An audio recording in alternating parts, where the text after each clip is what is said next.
sommes toujours donc en direct de Salon Maison et Objets, le salon qui est le roi ici en France au niveau de tous les objets de décoration. Mais on a aujourd'hui un deuxième roi, c'est le créateur. Soyez le bienvenu avec nous. J'aimerais bien que vous présentez votre société et également vos créations. Alors, nous sommes la société Binôme. Nous sommes deux à la société pour créer tout le mobilier qui est ici. Donc, nous créons du mobilier intérieur et extérieur en résine polyester et en bois. On aime bien mélanger la matière.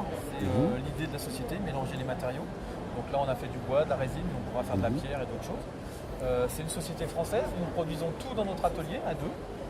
À la fois le design et à la fois la production des pièces. Vous êtes dans quelle région en France? On est dans la Nièvre, juste au-dessus de l'Auvergne, au-dessus de Nevers, en pleine campagne. C'est ça qui nous a inspiré aussi pour le bois. Il y a des très très grandes forêts. Absolument. Le mélange entre le plastique, c'est une matière fabriquée, industrielle, et la matière noble telle qu'est le bois, est-ce que ça vous a inspiré? Comment ça c'est venu l'idée La résine est une matière que j'utilise depuis très très longtemps parce qu'à l'origine on est sculpteur, on a utilisé cette résine pour plein de sculptures et ça a une durabilité dans le temps qui est très intéressante, c'est très solide.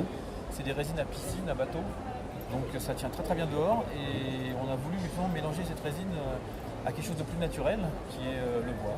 Et on a utilisé surtout du chêne qui est un bois bien français, bien typiquement français. D'accord. Voilà. Qu'est-ce que vous présentez de nouveau actuellement dans cette édition Nous avons fait des petits tabourets qu'on appelle modules, qui sont les petits tabourets là-bas en couleur. Nous avons aussi le banc à Ken qui est devant nous, qui a d'ailleurs eu un prix, le prix de la découverte Maison et Objets, décerné par le journal du design. Excellent. Mais ça, c'est fait pour outdoor, pour l'extérieur, pour les jardins? C'est fait pour l'outdoor, pour le jardin. Ça tient très bien dehors, oui, bien sûr. Ça résiste à toutes les températures? Ça résiste à l'hiver, au froid, à l'été, à la pluie. C'est vraiment une résine de piscine, vraiment. Donc c'est sans souci pour l'extérieur.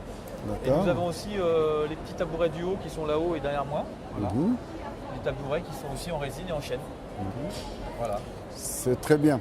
Et vous participez, c'est la deuxième fois, je crois, que vous participez à Maison et Objets.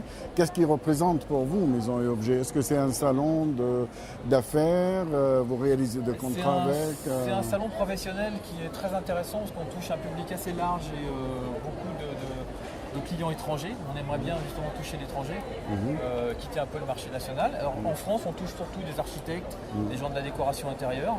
Et à l'étranger aussi, il y a pas mal d'architectes et de gens de l'extérieur qui viennent nous solliciter. Et c'est un assez bon salon pour nouer des contacts, très intéressant.